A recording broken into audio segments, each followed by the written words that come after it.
With the rise of social media and social networking, we have to give some thought to our privacy online and our reputation online, especially as we participate in those social networks. So keep in mind a few things to consider as you jump out there and begin to post your updates. One is who's going to read this, both your intended audience and other people who may have access to it. In fact, the common phrase there is, would you like your mother to read this? Remember how long this stuff is going to be around. Stuff on the internet lives forever. You will have forgotten about it long before it's removed from the internet. Speaking of which, that means it can be archived, it can be filed away, and it can be searched.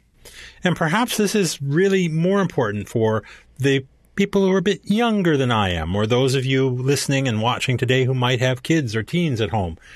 Have to educate them about those facts too, that the things they put out on the social network can be around for a very long time. Now, what's interesting about social networks to me is some of them are intended to be very public. That's the whole point of one like Twitter, or for that matter, LinkedIn. I'm on LinkedIn because I want people to know about me and my work and to be able to contact and network with me. On the other side of the coin are things like Yammer, which is set up to be a social network, but to a very closed group with very defined walls around it. And in between are things like Foursquare. So just be cautious of what you're putting out there and think about where it's going and what's going to happen with it. Now, the big daddy of them all, of course, is Facebook. And Facebook has this tab under your account called Privacy Settings. And that's something you want to become a little bit familiar with. Now, all of the social networks that offer any kind of privacy are going to have some sort of privacy tab or settings. And you're going to want to know and understand them. Now, with Facebook, they change them frequently. But be aware of when they make changes and go in and check that your settings are what you want them to be. How you connect with people. What your defaults are.